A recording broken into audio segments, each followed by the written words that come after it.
Hello and welcome back to Too Many Books. My name is Sean, and today I'd like to talk to you about Heart-Shaped Box, the debut novel from Joe Hill way back in 2007. But now, let's not just talk about the novel, let's also showcase some various editions, because it turns out that I do have a bunch of them. So let's do a nice little book comparison video here. These editions that I'm showcasing are going to be the Lividian Publications edition, the Subterranean Press edition, the UK hardcover limited edition, and of course the US trade arc, which is nothing too fancy here right off the bat. This was just, a little pre-publication arc to kind of showcase the novel that's coming out, go into press for some early reviews. Nice little reader note here from July 2006 from Lisa Gallagher. But the contents are just your regular old trade edition. Nothing too fancy here at all. But anyways, Heart-Shaped Box was not the first thing that Joe Hill published. I mean, he had already published a bunch of short stories, and a couple of years earlier he had published his debut collection, 20th Century Ghosts. But Heart-Shaped Box was his very first novel. And as you can learn in the introduction from the Lividian edition, it actually started as a short story called Dead Man's Suit. It's the story of an aging rock star, Judas Coyne, who purchases a ghost online. He sees a listing for the possessed suit, a haunted suit from an elderly gentleman, decides to go ahead and purchase that suit because he is an aficionado of the macabre. He already owns, all sorts of strange skulls and a witch's confession and all sorts of knickknacks that make your skin crawl. But he doesn't own any ghosts. So the idea of owning a possessed suit or a ghostly suit with a ghost attached to it is all that appealing for him. He soon purchases the suit, which arrives in the titular heart-shaped box, and soon discovers that this ghost is very much real and very much coming after him. This ghost wants blood. His blood specifically, the blood of those around him, including his assistant, including Georgia, his current girlfriend at the time. And, he is suddenly at wit's end trying to survive this new ghostly phenomenon who is haunting his every move with a razor blade at the end of a chain. And let me tell you, Craddock's ghost is creepy as all hell. I mean, no, this isn't the strongest debut an author can have. I mean, his own father, Stephen King, obviously had a pretty strong debut with Carrie, and I don't think this is quite up to the level of that, but it's still a very good novel in and of itself. I mean, it's definitely not Hill's best work. I mean, I think Horns and Nosferatu can both run laps around Heart-Shaped Box, but as far as introducing the world to a nice length novel of the up-and-coming horror author, I think it does a decent job. I mean, Coyne starts off as your bitter old man, and as you learn and read more with Coyne, you feel bad for Jude. You want him to survive. You don't want him to perish. I mean, he seems kind of crotchety from the outside, but you can tell once you get into the heart of the character that he means well. I mean, his absolute love that he has for his dogs, Angus and Bon, it's touching. You don't want anything bad to happen to him. You don't want anything bad to happen to the dogs. I'm not going to spoil anything that happens in the novel, but I will say if you are a dog lover, you will probably be upset. I mean, I'm not going to say what happens, but obviously these dogs are a very, very powerful protector for him. They're there to protect their owner, and the ghost isn't going to like that. So, yeah, if you... you want everything to be a happy ending, but this is in fact a horror novel, so not everything is going to be a happy ending. But man, it's one hell of a thrill ride. I remember, so I'm showcasing all these different editions here. This right here being the Subterranean Press edition featuring Vincent Chong's artwork. I actually remember the first time I read this, which is actually a UK paperback copy that I don't seem to have anymore. Not sure what happened to that one. Got lost over the years. But I was actually coming back from a trip in Ireland. I picked up a copy of this for cheap in a bookstore in Ireland. It has a nice little UK hardcover. And I remember reading like the first half of the novel on the trip back. We flew back into Toronto. We then drove back down to Buffalo, which coincidentally is mentioned in the very last page of this novel. That's pretty fun. But anyways, I remember reading, and just absolutely devouring as much of the novel as I could on that return trip. I got halfway through it, and I loved every minute of it. Like I said, it's not the best horror novel out there, but it does a very solid job. It's not scary in that sense that it's going to stick with you and you gotta keep the light on, but Craddock's ghost is creepy enough that it unnerves you. This edition here that I'm showcasing is the be-all, end-all edition, in my opinion. This is the Lividian Publications copy. It's limited to 1,750 copies. They're not numbered or anything. There's also a fancier lettered edition, which I just simply don't own because that's way on my price range. I would love to see the lettered edition, in person one day, just because I know it's printed on a nicer cardstock paper. It's got thicker boards. It's just an all-around beauty from the pictures I've seen.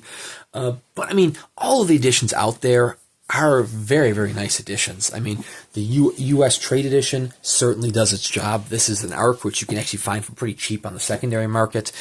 The UK Special Edition is just a trade edition, but it's got these nice colored end papers, little foiled end papers, and it was limited to 1,300 copies, which were signed by Hill. Nothing too fancy there. The next edition, which isn't overly pricey, I don't think, but it's still a very nice edition, is the Subterranean Press copy. This has the sewn bindings, nice cloth boards. There are actually I think there's technically 4 editions, really. There's a lettered edition as well.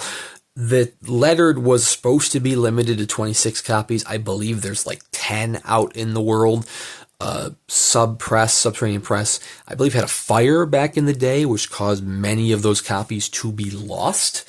So I can't really speak for the lettered edition. It's probably the rarest edition out there as far as the titles go. There is the original numbered edition, which I believe has, I'm not sure if it's the same boards or similar boards, but it's actually numbered. I think 350 copies, if I'm not mistaken. And then there's the second printing copy. I don't know how many copies there are of this, but it's just signed by Joe Hill on the page there. But contents is just the novel itself. As I was mentioning, the be-all, end-all edition is definitely going to be the Lividian title.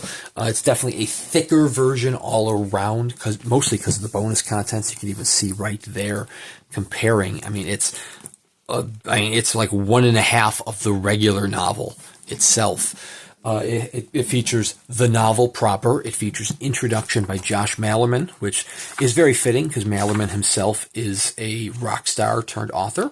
So it's fitting that he would write a novel about a rock star being haunted. There is the Telltale Heart introduction by Joe Hill, which is actually from the 10th anniversary edition, which is another edition out there. There's the novel proper. There is the lost first chapter, as well as a chapter called Jude Confronts Global Warming. I think that's just some excised chapter that kind of hit the cutting room floor, didn't make it into the final novel.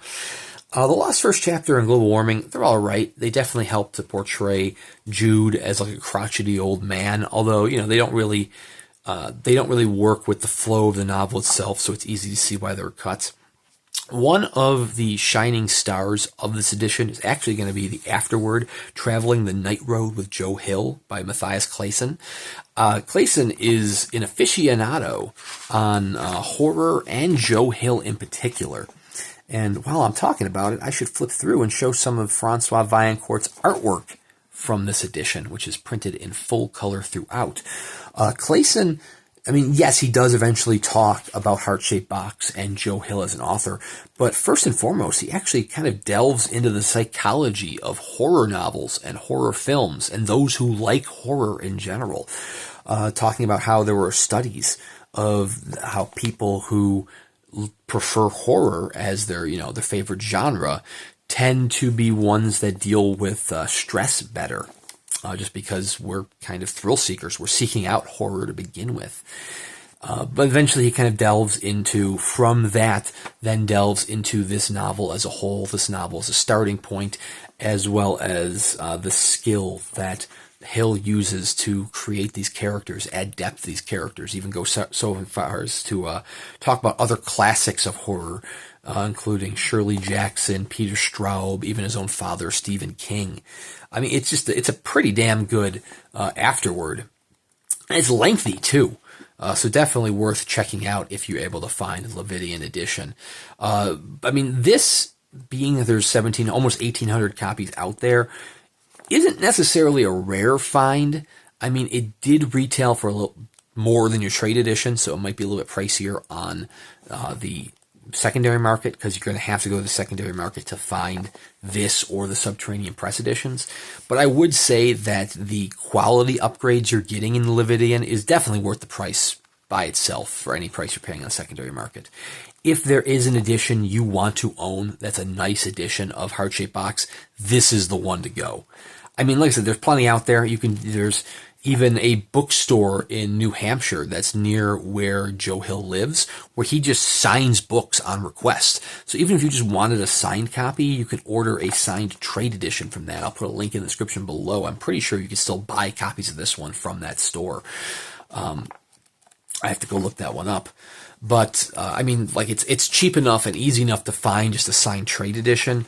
This is really if you want to go above and beyond and get a nice, fancy edition of this book that is just filled with full color artwork from Francois Vaillancourt. I mean, he just packs page after page of artwork. I mean, it's awesome. But like I said, there's also those additional chapters as well as an introduction, a foreword, and a 10-page afterword here from Mathias Clasen that absolutely, brings it on home and well worth the read. But anyways, that, my friends, is Heart-Shaped Box by Joe Hill. There are plenty of different copies out there for you to choose from. So if it is a title you are looking for, it shouldn't be too difficult to find. But hopefully, if you wanted to weigh the pros and cons of the various editions, hopefully this video has helped you.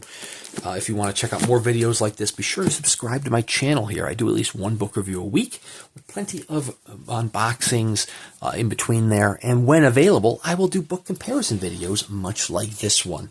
So anyways, thank you again for watching. Check out Joe Hill. He's got a bunch of titles out there. He's got his fifth book coming. His fifth? Yeah, his fifth book comes out later this year, King's Sorrow. You can pre-order signed copies of that online wherever books are sold, pretty much. The dude signs anything and everything, so it's not too difficult to find. But thank you again for watching. We'll see you around next time.